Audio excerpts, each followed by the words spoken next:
오늘은 에베소서 두 번째 시간으로 하나님께 말씀을 나누도록 하겠습니다. 2014년도에요. 그 EBS에서 제작된 대한민국 화해 프로젝트라는 그런 프로그램이 있었어요. 이 화해 프로젝트의 프로그램의 그 주된 그 소주제가 뭐였냐면 용서였었습니다. 그래서 여러분 딱 들으셔도 아시겠지만은 서로 용서하고 원수된 자들이 서로 용서하고 또 화해하면서 또한 나아가서 우리 대한민국 사회가 서로 용서하고 화해하는 아름다운 사회로 나아가자는 게 이 프로그램의 목적이었어요.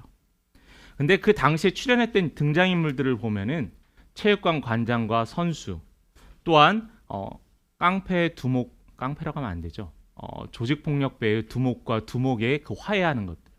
근데 이 화해 과정이 워낙 거칠었고 워낙 감정이 골이 깊어서 상당히 보기에도 눈살이 찌푸러지고 혹시 저들이 싸우는 거 아니야? 라는 생각이 들 정도의 프로그램이었습니다.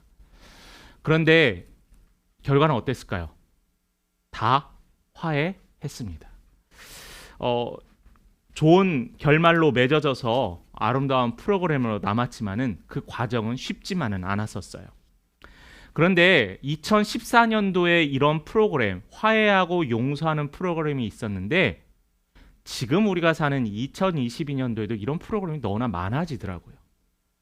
과거에는 단순히 지인들끼리 아는 사람들끼리였는데 이제는 결혼과 이혼, 또한 결혼한 부부 사이의 문제, 또한 자녀의 양육의 문제, 수많은 문제들을 가지고 실제적으로 텔레비 프로그램에서 주제로 다루고 있습니다. 이것을 볼 때마다 저는 어떤 생각이 드냐면은 우리 사회에 이렇게 많은 다툼이 있고 이것이 겉으로 드러나고 있는 사회가 됐구나라는 생각이 들면서 또 동시에 하나는 뭐였냐면은 우리가 서로 용서하지 못하는 사회가 되어가는 것이 아닐까라는 생각을 하게 됐어요. 그런데 이러한 다툼으로 인한 감정 소모를 하지 않기 위해서 우리는 피하는 행동들을 많이 합니다. 문제 있는 자리는 가지 않을 거야. 문제가 되는 사람들은 만나지 않을 거야 라고 하면서 괜히 문제를 일으키려 하지 않는 모습들이 우리 안에 있다는 거죠. 괜한 싸움의 시작이 될 수 있으니 피하는 게 상책이라고 합니다. 이러한 시대에 기독교인들이 살아가는 데 있어서 이 흐름에 우리가 편승해야만 할까요? 절대 그렇지 않다라는 거예요. 그 증거가 바로 마태복음 18장 22절의 말씀입니다. 우리 함께 봉독해 보도록 하겠습니다. 시작. 예수께서 이르시되 내게 이르노니 7번을 70벌까지도 할지니라. 여러분 너무나 잘 아는 말씀이죠. 예수님께서 제자들이 몇 번이나 용서해 주어야 하겠습니까? 라는 물음에 7번씩 70번이라도 계속 용서하라라는 거죠. 기독교인의 삶의 가치는 우리가 너무나 잘 알고 있습니다. 그런데 이렇게 살고 있느냐? 하나님의 말씀이 너무나 소중하고 귀중한지 너무나 잘 압니다. 그런데 이 말씀이 내 삶에서 뿌리 내리고 있느냐가 문제라는 거죠. 기독교인은 이미 빚진 자입니다. 누구에게 빚졌을까요? 바로 예수님께 빚졌다라는 거예요. 우리의 죄와 우리로 인하여서 싸워졌던 그 용서할 수 없는 모든 죄의 본질들과 죄의 것들을 예수 그리스도의 피로 인하여서 사하여 주셨다라는 거예요. 이미 용서받은 자는 용서할 줄 알아야 합니다. 근데 용서는 받았는데 나는 다른 이를 용서하지 못한다는 것은 눈살 찌푸려지게 하는 행동이죠. 이러한 삶을 살아야 되는 성도, 또한 교회 공동체. 에베소서 2장과 다음 주에 같이 나눌 3장에서 보면은 교회에 있는 성도들이 어떻게 하나님의 몸된 교회에서 용서하고 서로 화해하는 공동체를 이룰 것인가에 대해서 말씀하고 있는 장면이 이번 주와 다음 주의 말씀이에요. 구원받은 성도는 누구이고 또한 구원받은 성도는 어떻게 살아야 될 것인가? 용서받은 성도는 누구이며 용서받은 성도들은 어떻게 살아야 될 것인가가 오늘 본문의 말씀입니다. 잠깐 서론에서도 이야기했지만은 우리는 많은 뭘 쌓고 있죠? 담을 쌓고 있어요. 담을. 우리가 살아가고 있는 이 세상에는 많은 담들이 있습니다. 그런데 이 담은 대부분 불신 때문에 생기는 담이에요. 개인적뿐만 아니라 국가적으로도 마찬가지입니다. 저 국가와 우리 국가가 서로 신뢰하고 약속을 맺고 구두로 계약을 맺는데 신뢰하지 않거나 또한 믿지 않으면 그 계약이 언제든지 깨질 수 있다는 거예요. 지구상에 있는 이 수많은 건축물 중에서 과거에요. 달에서 촬영이 가능한 한 곳이 있다고 합니다. 지금은 달라질 수도 있겠는데 뭐냐면은 중국의 만리장성이에요. 저 멀리 있는 달에서 지구를 찍었을 때 만리장성이 사진에 찍히고 형틀이 보인다라는 거예요. 근데 이 만리장성이 왜 쌓여졌죠? 중국의 진나라라는 진시황제, 큰 힘을 가지고 있던 이 진시황제가 적들로 자신들의 나라를 보호하기 위해서, 자신의 안위를 보호하기 위해서 이 성을 수십 년간 쌓았던 성입니다. 그런데 이 성이요, 이 성으로 인해서 진나라가 멸망하지 않았을까요? 아니요, 오히려 진나라는 이 성에 갇혀버리는 꼴이 됐어요. 이 성을, 이 담을 쌓기 위해서 평생을 그 모든 나라의 국력이 다 거기에 쏟아붓다 보니까 결국에는 이 담 때문에 망해지게 되었습니다. 성경에 보면은 또 담이 하나 나옵니다. 성이 하나 나와요. 바로 여리고성이죠. 이 여리고성이 얼마나 크고 단단했냐면은 12명의 이스라엘 정탐꾼이 여리고성에 잠입해서 보았을 때 이 성은 너무나 단단하고 튼튼하여서 우리 다시 되돌아가자고까지 한 성이 바로 이 여리고성이에요. 이 여리고성, 아무도 도전할 수 없고 도전하려고 했던 사람이 피해서 도망갈 수밖에 없는 이 성이 바로 여리고성이었어요. 여러분, 그런데 우리가 이 여리고성이나 만리장성은 눈에 보이고 만질 수 있는 성이에요.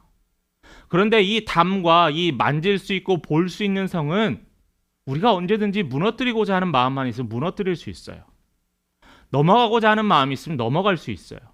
그런데 눈에 보이는 담뿐만 아니라 눈에 보이지 않는 담이 우리 사이에 분명히 있다라는 거예요. 이 담은 하나님과의 관계로 인해서 만들어진 담도 있고요.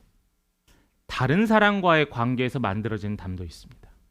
또 하나의 담은 자기 자신과가 관계에서 만들어진 담이 존재한다는 거예요.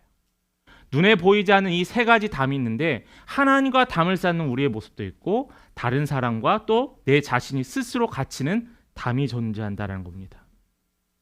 그렇다면 그 첫 번째로 하나님과 인간이 맺은 담, 어떤 담일까요?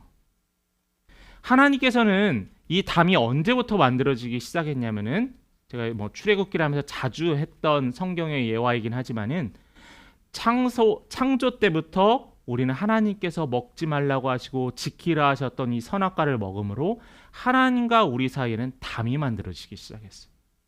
근데 이 담은 뭘로 만들었냐면은 죄로 만들어진 담이라는 거예요.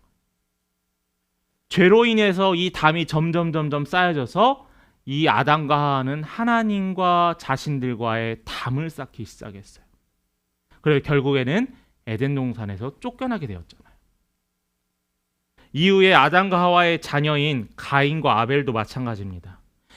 형인 가인이 동생인 아벨을 죽이자 하나님을 떠나서 한 일이 뭐였냐면은 하나님을 피해서 담을 쌓기 시작했어요.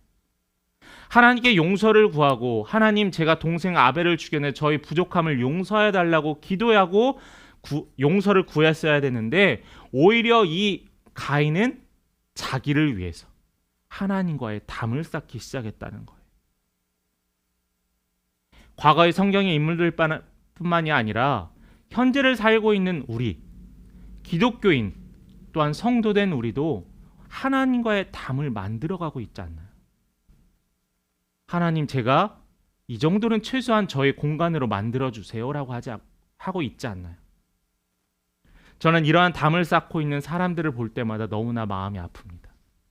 문이 활짝 열려있는 이 담이 되었을 때 우리는 하나님이 줄 수 있는 최고의 평안을 누릴 수 있는데 우리는 스스로 만들어진 이 담 안에 갇혀버리게 된다는 거예요. 두 번째 담은 뭐가 있다고 그랬죠? 사람과 사람 사이의 담입니다. 사람과 사람 사이에 이 만들어진 담은 처음에는 낮았어요. 정말 낮았어요. 누구나 건너갈 수 있고 언제든지 부실 수 있는 담이 되었습니다. 근데 나이가 먹어가고 사회생활 해가면서 어떤 현상이 생기냐면은 이 담들이 점점 커지고 높아지고 단단해지기 시작했어요. 여러분 지금 주로 만나는 또 주로 연락하는 친구들 몇 명이나 있으세요? 제가 생각하기에는 나이가 젊을수록 더 많은 친구와 관계를 맺는다라고 생각을 합니다.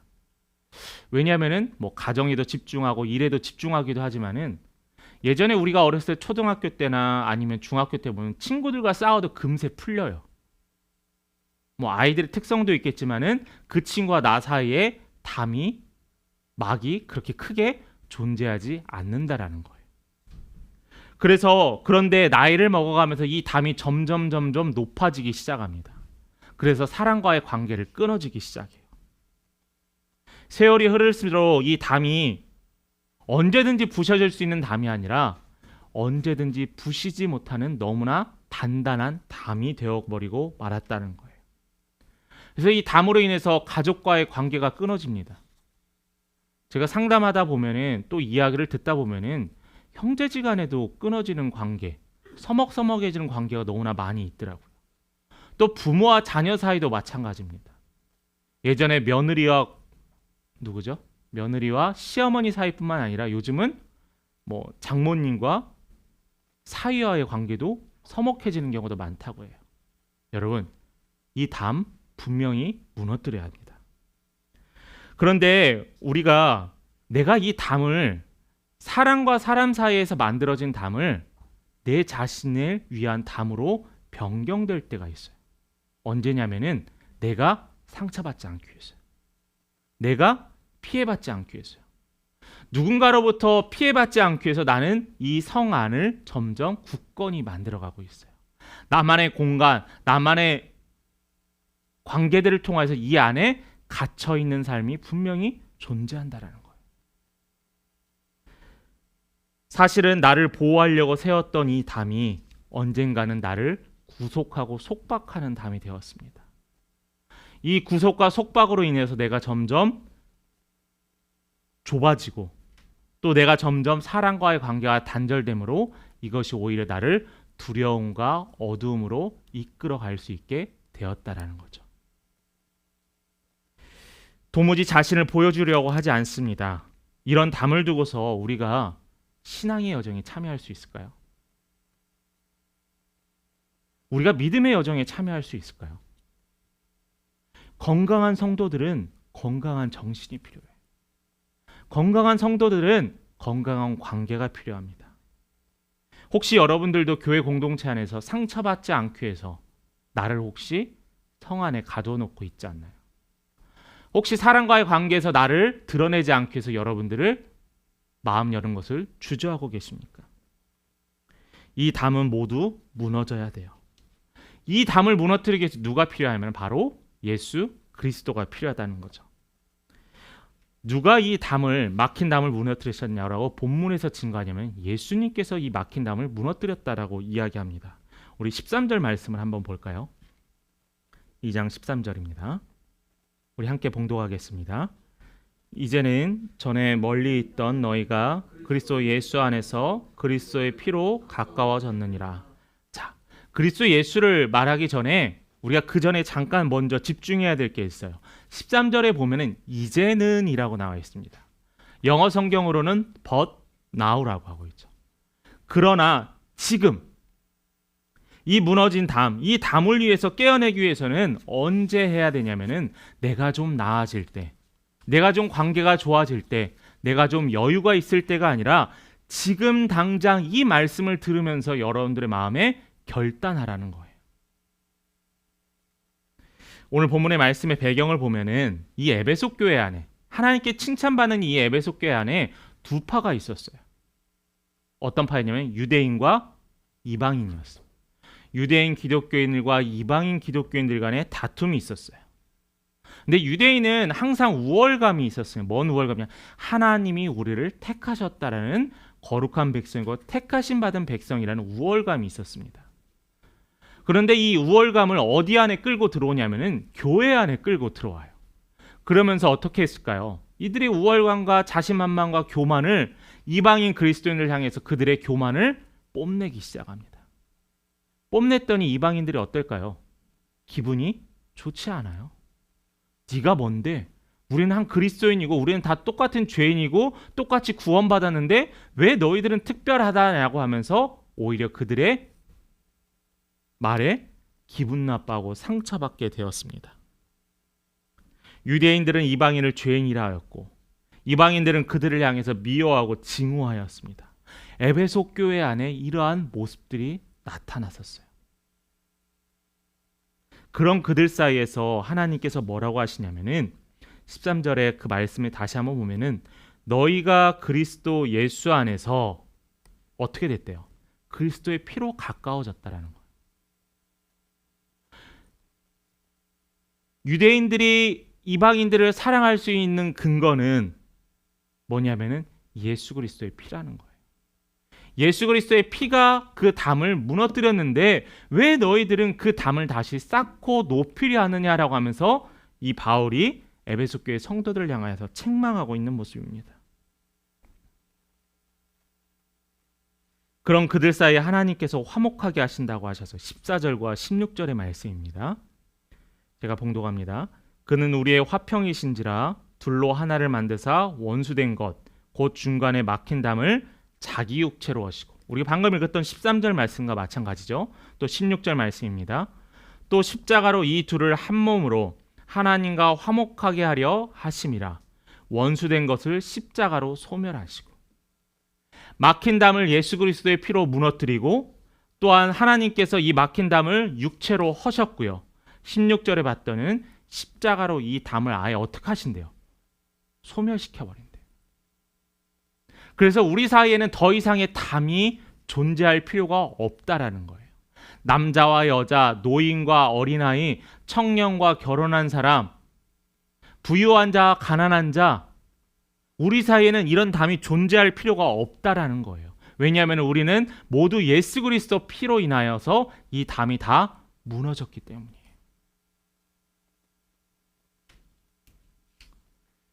어떻게 이러한 일이 이루어졌습니까? 예수님이 오신 목적은 한 사람 한 사람을 구원하기 위해 이 땅에 오셨어요. 그건 우리가 너무나 잘 알고 우리의 신앙으로 고백하고 있죠. 그러나 또 하나의 중요한 것은 구원받은 한 사람 한 사람을 한 지체로 한 몸으로 이루신다라는 거예요. 우리가 에베소서의 말씀을 통해서 나중에도 이야기하겠지만은 분명히 에베소서에서 하나님께서는 예수님께서는 그리스도의 몸이라고 칭하고 있어요.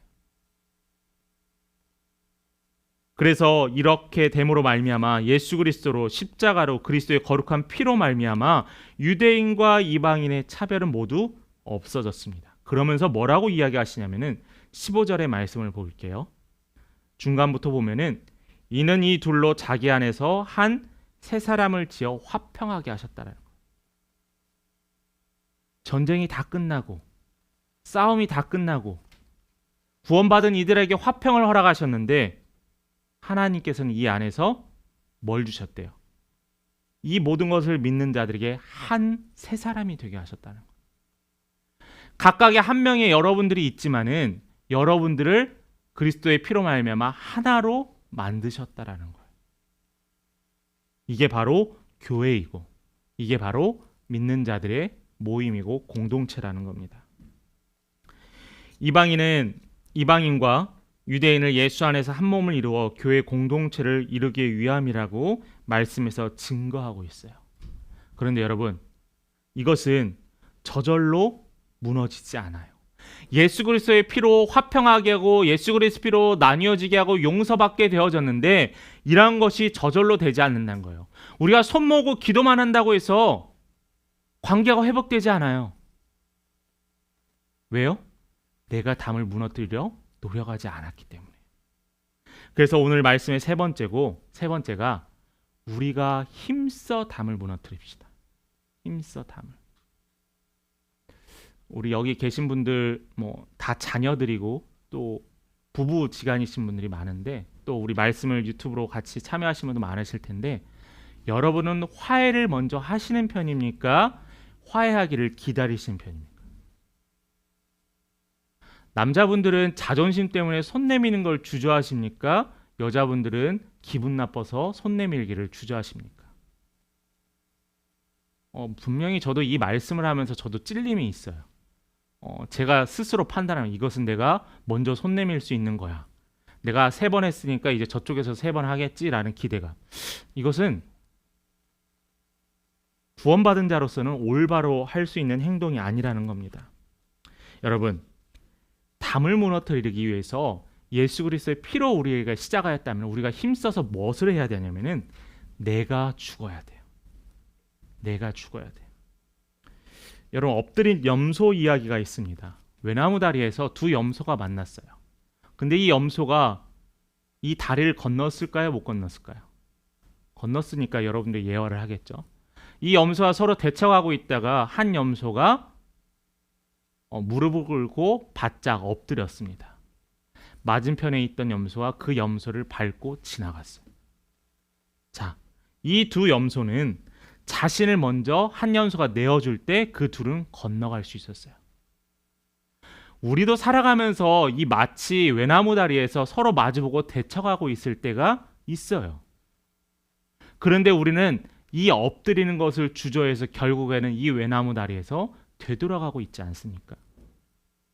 여러분, 동물도 엎드려야 되는지를 압니다. 그런데 엎드리는 이유는 내가 져서가 아니라 같이 살기 위한다는 거예요. 내가 져서 내가 양보하는 것이 아니라 우리가 함께 살기 위해서 내가 먼저 엎드린다는 거예요. 여러분들이 속해 있는 공동체에서, 여러분들이 속해 있는 가정에서 내가 먼저 엎드려서 우리 가정이 살 수 있다면은 여러분 엎드릴 만하잖아요. 우리 교회 안에서도 마찬가지입니다. 내가 엎드리면은 우리 교회가 살 수 있어요. 로마서 6장을 좀 한번 살펴보려고 합니다. 로마서 6장에 보면은 좀 오늘 본문의 말씀과 방금 내가 죽어야 한다는 그 말씀과 좀 연관되는 말씀들이 좀 있어요. 우리 6장 2절의 말씀을 한번 같이 보겠습니다. 같이 읽습니다. 그럴 수 없느니라 죄에 대하여 죽은 그리스도인들이 삶의 이야기를 하는데 저는 그런 이야기들 들어요. 뭐 젊은 사람들 사이에서는 그러지 않은데 목사님, 제가 아직 죽지 못해서 그래요. 하나님, 아직도 제가 제 자존심이 내세워서 죽지 못해서 이렇게 살아가는 것 같아요 라고 합니다. 본문이 우리가 죽어야 하는 당위성을 강조하고 있는 것은 결코 아닙니다. 뭐냐면은 이미 우리가 죽었다라는 거예요. 그러니까 여러분들은 이미 죽었다라는 거예요. 왜요? 그리스도 예수의 피로 말미암아 우리는 죽게 되었다라고 로마서에서 증거하고 있기 때문입니다. 죄에 대하여서 이미 죽은 우리라라고 2절의 말씀에서 이야기하고 있는데 우리가 어떻게 해서 죽게 되었는지 3절의 말씀에서 이야기합니다. 우리 같이 읽어봅니다. 무릇 그리스도 예수와 합하여 세례를 받은 우리는 자, 죄에서 죽었다는 사실에 대해서 아는 자들, 예수와 합하여 세례를 받는 자들은 이미 죽었다라고 이야기했습니다. 진짜로 우리가 죽었고 우리가 정말 모든 것을 내려놔서 예수님이 하신 말씀이 아니라 너희들은 이미 죽었기 때문에 자존심이나 그 어떤 것도 내세우기 위해서 힘쓰지 말라라는 표현이에요. 예수님께서 십자가에 못 박히심으로 둘이 하나가 되게 하신 것처럼 내가 죽어야 우리가 살 수 있습니다. 목사가 죽어야 교회가 살 수 있고요. 내가 죽어야 우리 교회 공동체가 살 수 있게 되었습니다. 자, 두 번째는 구체적인 행동 방법은 참고 견디세요. 참는 것 어렵죠. 더운 거 조금만 더워도 에어컨을 바로 켜고 조금만 추워도 난방을 바로 켜고 조금만 차가 안 와도 왜 차가 안 오냐 화를 내고 분명히 내가 차 시간을 잘못 알았는데도 마찬가지죠. 구체적인 이 방법 참고 인내하는 거 너무나 어렵습니다. 내가 참고 그때 그 말만 하지 않았어도 우리가 이렇게 더 큰 싸움이 벌어지지 않았을 텐데 예전에 사랑과 전쟁이라는 그 프로그램에서도 그러더라고요. 정말 싸움의 시작은 정말 작았어요. 근데 이 싸움의 시작이 점점 어떻게 되죠? 커지게 되죠. 참지 않았기 때문에, 인내하지 않았기 때문이에요. 그런데 하나님께서 이 참고 참으면서 지내왔더니 보이지 않는 나의 모습을 발견할 수 있게 되었다라고 이야기합니다. 성숙해지는 나의 모습을 발견할 수 있게 되었어요. 성숙. 참고 인내하였더니 성숙해지게 되었다라는 겁니다. 나의 성숙하지 못한 태도가 나 자신은 물론이고요. 모임에도 영향을 끼칩니다. 왜 저 사람은 맨날 받는 데 익숙하지? 왜 저 사람은 내가 해주는데 고맙다고 하지 않지? 우리 안에서는 조금 버려야 될 거예요. 그리고 내가 매주 받고 매번 대접받는다라고 하면은 나도 대접할 수 있는 넉넉한 마음의 여유도 있어야 합니다. 예수님께서 육체로 담을 허셨다는 말은 육신의 고통을 이겨내셨다는 걸 강조하고 있어요. 우리도 예수님의 이 고통과 십자가에서의 거룩한 피를 흘리셨던 이 사건을 통하여서 우리도 참고 인내하고 감당해야 될 줄 여러분 소망하시기 바라요. 오늘 주일만큼은 조금 더 참고 인내하셨으면 좋겠습니다. 그런데 하나님께서 참고 인내하는 우리 성도들에게 선물을 하나 주셨어요. 요한계시록 2장 2절의 말씀인데요. 한번 같이 읽어보겠습니다. 시작. 내가 내 행위와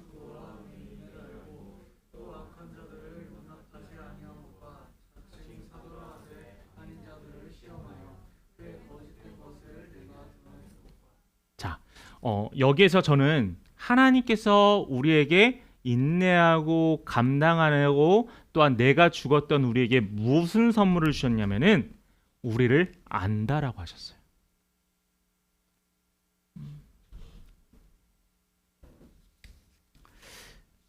열심히 했는데 티 안 나는 경우 있죠. 제가 이제 아내가 학교에서 이제 수업이 늦게 되었을 때 집 청소를 합니다. 집 청소를 하고 왔는데 아내가 이제 늦게 들어왔는데 집이 어지러워 보였나 봐요. 아내의 시선에서. 그러면 아내가 뭐라고 할까요? 청소 오늘 안 했어? 라고 합니다. 나는 분명히 청소했는데. 마음이 어떨까요? 상합니다. 저도 어쩔 수 없는 사람인데. 나는 나름대로 청소. 근데 저는 지금 제가 말한 것만 하지만, 제가 당한 것만 하지만은 제가 아내한테 더 많은 것을 했을 거예요. 아마. 마찬가지예요. 그런데 예수님은요, 우리가 조그마한 노력만 하더라도 뭐라고 하셨냐면은 안 돼요. 내가 얼마나 많은 수고를 했고, 내가 얼마나 많이 참고, 내가 얼마나 많이 노력했는지 안 돼요. 저는 이것만큼 큰 위로가 되고 큰 선물이 어디 있을까라는 생각을 하게 됩니다. 아무도 알아주지 않는 신앙생활, 때로는 내가 열심히 수고했는데 아무도 기억하지 않는 삶의 모든 것들. 그런데 하나님은요, 다 아신대요. 그냥 아시는 것에 끝나시는 것이 아니라 우리를 위로하시고 우리에게 선물을 주신대요. 이 에베소 교회를 향해서 예수님께서 이런 얘기를 하셨던 거예요. 내가 다 안다. 내가 너가 죽으려고 하고 너가 양보하려 했던 거 다 안다. 그러면서 그들을 칭찬하셨습니다. 에베소 교회는 이절처럼 행위가 있었어요. 행동했어요. 주신 말씀을 위해서 노력했습니다. 그 행동에 하나님께서 보응해 주셨다는 거예요. 말씀을 마칩니다. 여러분들에게도 막힌 담이 있을 거예요. 관계가 참으로 회복하기 어려운 분들도 있을 겁니다. 교회 안에서도 마찬가지일 수도 있어요. 우리 안에 막힌 담을 서로 풀고 화목함으로 하나님께서 원하시고 계획하셨던 그 아름다운 교회를 세우기에 여러분 동참하시길 바래요. 내가 지는 것 같다라고 생각하시나요? 내가 맨날 손해보는 것 같다라고 생각하시나요? 아니요. 하나님은 그 손해를 몇 배 보응해 주시는 하나님이시라는 거예요. 문제는 상대가 아니라 나일 수도 있습니다. 아니요. 나예요. 문제는 다른 이가 아니라 나예요. 여러분을 담을 헐기 위해서 생각에만 머무르지 말고 하나님께서 말씀하신 것처럼 예수 그리스도의 피로 말미암아 이 담을 무너뜨리게 참고 인내하시는 우리 성도님 되시길 바랍니다. 우리 믿음의 공동체 안에 이 담을 무너뜨리고 거룩한 주의 성전이 되기를 힘쓰시는 우리 성도님 되기를 간절히 축원합니다.